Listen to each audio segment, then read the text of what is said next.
Assalamualaikum warahmatullahi wabarakatuh. Saya Yana Indiana, staf pengajar SMK Pasundan 2 Cianjur.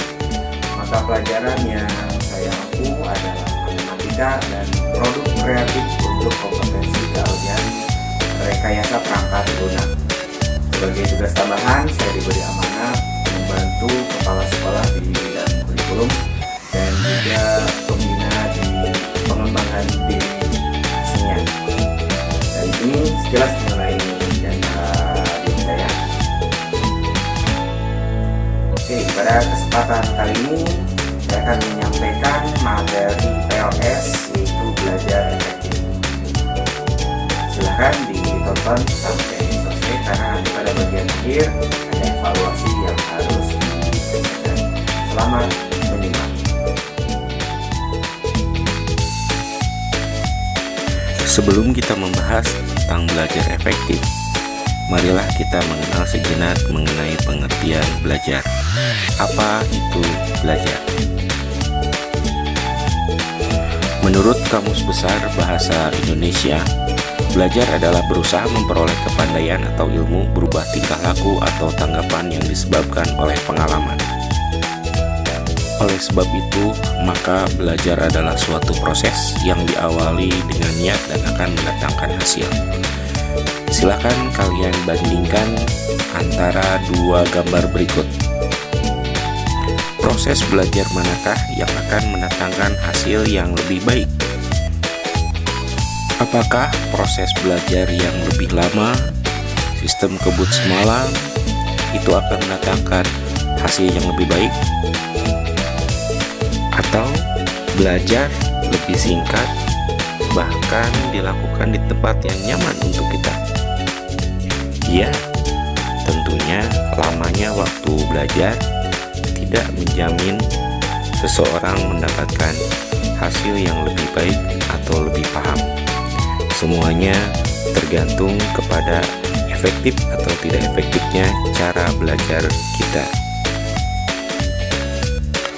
Lantas, apakah yang dimaksud dengan belajar efektif? Belajar efektif adalah cara belajar yang bermakna atau berkesan, atau cara yang ampuh untuk belajar memahami sesuatu atau pelajaran dengan mudah dan cepat.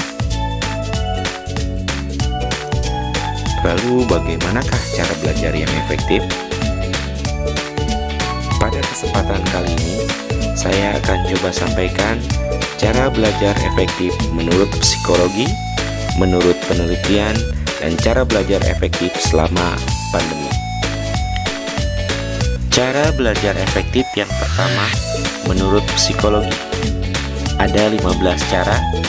Yang pertama, rasakan kebutuhan. Karena rasa kebutuhan untuk belajar akan membuat kita menjadi lebih bersungguh-sungguh. Yang kedua, belajar dimanapun yang kita suka. Yang ketiga, cicil pelajaran sedikit demi sedikit.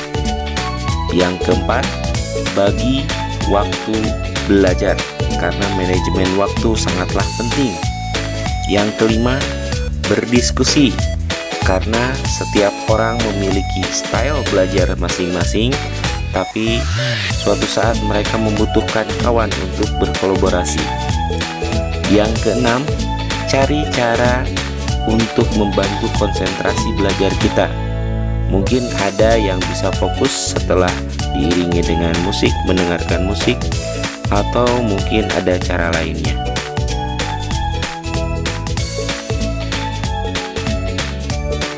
Yang ketujuh, pahami, jangan hanya menghafalkan. Yang kedelapan, jangan malu untuk bertanya. 9. Coba terus meskipun gagal. Ke-10, sukai mata pelajarannya. Yang ke-11, manfaatkan fasilitas yang tersedia, seperti misalnya kita menggunakan internet. Yang ke-12, membuat review ataupun peta materi.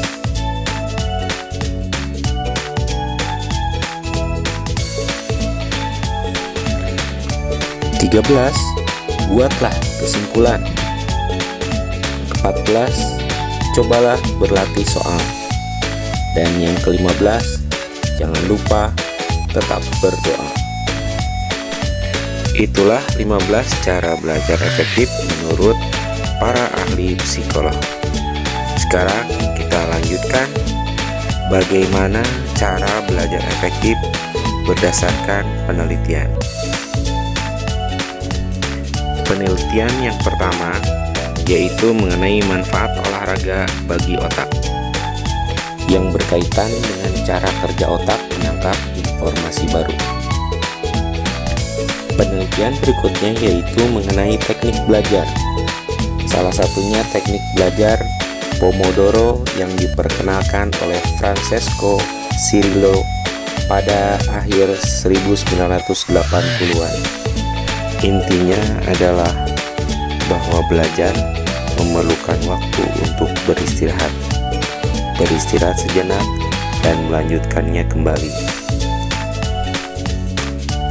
Penelitian berikutnya yaitu mengenai teknik belajar Feynman. Teknik ini intinya adalah praktek dalam menyampaikan kembali apa yang sudah kita pelajari. Masih banyak penelitian lain yang mendasari cara belajar yang efektif ini, sehingga bisa disimpulkan bahwa cara belajar efektif menurut penelitian ini adalah sebagai berikut. Olahraga, beri jeda waktu istirahat di tengah belajar. Teknik Pomodoro ya ini. Ucapkan, jangan hanya di dalam hati. Saling tanya dengan teman. Dengarkan musik. Tidur cukup. Ajarkan orang awam dengan bahasa sederhana. Feynman ini ya. Kerjakan latihan, tulis tangan, dan belajar singkat. Dan bagian terakhir adalah bagaimana cara belajar efektif selama masa pandemi atau BDR, belajar dari rumah. Pertama, buatlah jadwal pelajaran layaknya kalian sedang bersekolah. Kedua, karena penggunaan internet untuk kegiatan daring, maka kurangi game online atau aktivitas yang akan mengakibatkan boros kuota. Yang ketiga, buatlah daftar kontrol tugas mata pelajaran, sehingga kita bisa mengecek soal ataupun tugas apa yang belum kita kerjakan dan kapan harus dikumpulkan. Terakhir, yang paling penting adalah komunikasi. Jaga komunikasi dengan wali kelas, guru mata pelajaran, dan teman. Nah, kira-kira bisa dipahami penjelasan singkat tadi bagaimana belajar efektif baik di sekolah maupun di rumah, bahkan di dalam kegiatan belajar dari rumah sekarang pada saat pandemi. Untuk mengevaluasi pemahaman kalian mengenai pembelajaran tadi, silakan kalian isi link yang akan diberikan oleh wali kalian. Ya, assalamualaikum warahmatullahi wabarakatuh.